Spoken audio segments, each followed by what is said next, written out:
What I've learned from Hacker News, February 2009 Hacker News was 2 years old last week. Initially, it was supposed to be a side project, an application to sharpen Archon, and a place for current and future Y Combinator founders to exchange news. It's grown bigger and taken up more time than I expected, but I don't regret that because I've learned so much from working on it. Growth. When we launched in February 2007, weekday traffic was around 1,600 daily uniques. It's since grown to around 22,000. This growth rate is a bit higher than I'd like. I'd like the site to grow, since a site that isn't growing at least slowly is probably dead. But I wouldn't want it to grow as large as Digg or Reddit, mainly because that would dilute the character of the site, but also because I don't want to spend all my time dealing with scaling. I already have problems enough with that. Remember, the original motivation for HN was to test a new programming language, and moreover one that's focused on experimenting with language design, not performance. Every time the site gets slow, I fortify myself by recalling McElroy and Bentley's famous quote, "The key to performance is elegance, not battalions of special cases." And look for the bottleneck I can remove with least code. So far, I've been able to keep up, in the sense that performance has remained consistently mediocre despite 14x growth. I don't know what I'll do next, but I'll probably think of something. This is my attitude to the site generally. Hacker News is an experiment, and an experiment in a very young field. Sites of this type are only a few years old. Internet conversation generally is only a few decades old. So we've probably only discovered a fraction of what we eventually will. That's why I'm so optimistic about HN. When a technology is this young, the existing solutions are usually terrible, which means it must be possible to do much better, which means many problems that seem insoluble aren't, including, I hope, the problem that has afflicted so many previous communities, being ruined by growth. Dilution users have worried about that since the site was a few months old. So far, these alarms have been false, but they may not always be. Dilution is a hard problem, but probably soluble. It doesn't mean much that open conversations have always been destroyed by growth when always equals 20 instances. But it's important to remember we're trying to solve a new problem, because that means we're going to have to try new things, most of which probably won't work. A couple weeks ago, I tried displaying the names of users with the highest average comment scores in orange. That was a mistake. Suddenly, a culture that had been more or less united was divided into haves and have-nots. I didn't realize how united the culture had been till I saw it divided. It was painful to watch. So orange usernames won't be back. Sorry about that. But there will be other equally broken-seeming ideas in the future, and the ones that turn out to work will probably seem just as broken as those that don't. Probably the most important thing I've learned about a dilution is that it's measured more in behavior than users. It's bad behavior you want to keep out more than bad people. User behavior turns out to be surprisingly malleable. If people are expected to behave well, they tend to, and vice versa. Though, of course, forbidding bad behavior does tend to keep away bad people, because they feel uncomfortably constrained in a place where they have to behave well. But this way of keeping them out is gentler and probably also more effective than overt barriers. It's pretty clear now that the broken windows theory applies to community sites as well. The theory is that minor forms of bad behavior encourage worse ones, that a neighborhood with lots of graffiti and broken windows becomes one where robberies occur. I was living in New York when Giuliani introduced the reforms that made the broken windows theory famous, and the transformation was miraculous. And I was a Reddit user when the opposite happened there, and the transformation was equally dramatic. I'm not criticizing Steve and Alexis. What happened to Reddit didn't happen out of neglect.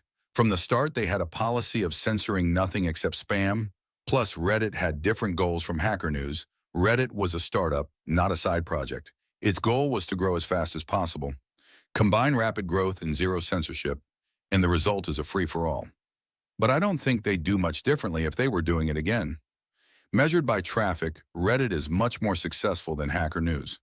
But what happened to Reddit won't inevitably happen to HN. There are several local maxima.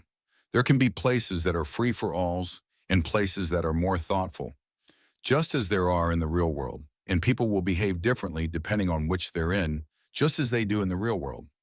I've observed this in the wild. I've seen people cross-posting on Reddit and Hacker News who actually took the trouble to write two versions, a flame for Reddit and a more subdued version for HN. Submissions. There are two major types of problems a site like Hacker News needs to avoid: bad stories and bad comments. So far, the danger of bad stories seems smaller. The stories on the front page now are still roughly the ones that would have been there when HN started. I once thought I'd have to wait votes to keep crap off the front page, but I haven't had to yet. I wouldn't have predicted the front page would hold up so well, and I'm not sure why it has. Perhaps only the more thoughtful users care enough to submit and upvote links, so the marginal cost of one random new user approaches zero. Or perhaps the front page protects itself by advertising what type of submission is expected. The most dangerous thing for the front page is stuff that's too easy to upvote. If someone proves a new theorem, it takes some work by the reader to decide whether or not to upvote it. An amusing cartoon takes less. A rant with a rallying cry as the title takes zero because people voted up without even reading it. Hence what I call the fluff principle. On a user-voted news site, the links that are easiest to judge will take over unless you take specific measures to prevent it. Hacker News has two kinds of protections against fluff. The most common types of fluff links are banned as off-topic. Pictures of kittens, political diatribes, and so on are explicitly banned. This keeps out most fluff, but not all of it. Some links are both fluff, in the sense of being very short, and also on topic. There's no single solution to that. If a link is just an empty rant, editors will sometimes kill it, even if it's on topic in the sense of being about hacking, because it's not on topic by the real standard, which is to engage one's intellectual curiosity. If the posts on a site are characteristically of this type, I sometimes ban it, which means new stuff at that URL is auto-killed. If a post has a link-bait title, editors sometimes rephrase it to be more matter-of-fact. This is especially necessary with links whose titles are rallying cries, because otherwise they become implicit, vote up if you believe such and such posts, which are the most extreme form of fluff. The techniques for dealing with links have to evolve, because the links do. The existence of aggregators has already affected what they aggregate. Writers now deliberately write things to draw traffic from aggregators, sometimes even specific ones. No, the irony of this statement is not lost on me. Then there are the more sinister mutations, like link jacking, posting a paraphrase of someone else's article and submitting that instead of the original. These can get a lot of upvotes because a lot of what's good in an article often survives. Indeed, the closer the paraphrase is to plagiarism, the more survives. I think it's important that a site that kills submissions provide a way for users to see what got killed if they want to. That keeps editors honest, and just as importantly makes users confident they'd know if the editors stopped being honest. HN users can do this by flipping a switch called Show Dead in their profile. Bad comments seem to be a harder problem than bad submissions. While the quality of links on the front page of HN hasn't changed much, the quality of the median comment may have decreased somewhat. There are two main kinds of badness in comments: meanness and stupidity. There is a lot of overlap between the two. Mean comments are disproportionately likely also to be dumb, but the strategies for dealing with them are different. Meanness is easier to control. You can have rules saying one shouldn't be mean, and if you enforce them, it seems possible to keep a lid on meanness. Keeping a lid on stupidity is harder, perhaps because stupidity is not so easily distinguishable. Mean people are more likely to know they're being mean than stupid people are to know they're being stupid. The most dangerous form of stupid comment is not the long but mistaken argument, but the dumb joke. Long but mistaken arguments are actually quite rare. There is a strong correlation between comment quality and length. If you wanted to compare the quality of comments on community sites, average length would be a good predictor. Probably the cause is human nature rather than anything specific to comment threads. Probably it's simply that stupidity more often takes the form of having few ideas than wrong ones. Whatever the cause, stupid comments tend to be short. And since it's hard to write a short comment that's distinguished for the amount of information it conveys, people try to distinguish them instead by being funny. The most tempting format for stupid comments is the supposedly witty put-down, probably because put-downs are the easiest form of humor. So one advantage of forbidding meanness is that it also cuts down on these. Bad comments are like kudzu. They take over rapidly. Comments have much more effect on new comments than submissions have on new submissions. If someone submits a lame article, The other submissions don't all become lame. But if someone posts a stupid comment on a thread, that sets the tone for the region around it. People reply to dumb jokes with dumb jokes. Maybe the solution is to add a delay before people can respond to a comment and make the length of the delay inversely proportional to some prediction of its quality. Then dumb threads would grow slower. People I notice most of the techniques I've described are conservative. They're aimed at preserving the character of the site rather than enhancing it. I don't think that's a bias of mine. It's due to the shape of the problem. Hacker News had the good fortune to start out good. So in this case, it's literally a matter of preservation. But I think this principle would also apply to sites with different origins. The good things in a community site come from people more than technology. It's mainly in the prevention of bad things that technology comes into play. Technology certainly can enhance discussion. Nested comments do, for example. But I'd rather use a site with primitive features and smart, nice users than a more advanced one whose users were idiots or trolls. So the most important thing a community site can do is attract the kind of people it wants. A site trying to be as big as possible wants to attract everyone, but a site aiming at a particular subset of users has to attract just those, and just as importantly, repel everyone else. I've made a conscious effort to do this on HN. The graphic design is as plain as possible, and the site rules discourage dramatic link titles.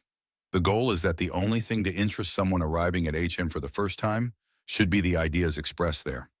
The downside of tuning a site to attract certain people is that, to those people, it can be too attractive. I'm all too aware how addictive Hacker News can be. For me, as for many users, it's a kind of virtual town square. When I want to take a break from working, I walk into the square, just as I might into Harvard Square or University Ave in the physical world. But an online square is more dangerous than a physical one. If I spent half the day loitering on University Ave, I'd notice. I have to walk a mile to get there, and sitting in a cafe feels different from working. But visiting an online forum takes just a click and feels superficially very much like working. You may be wasting your time, but you're not idle. Someone is wrong on the internet, and you're fixing the problem. Hacker News is definitely useful. I've learned a lot from things I've read on HN. I've written several essays that began as comments there.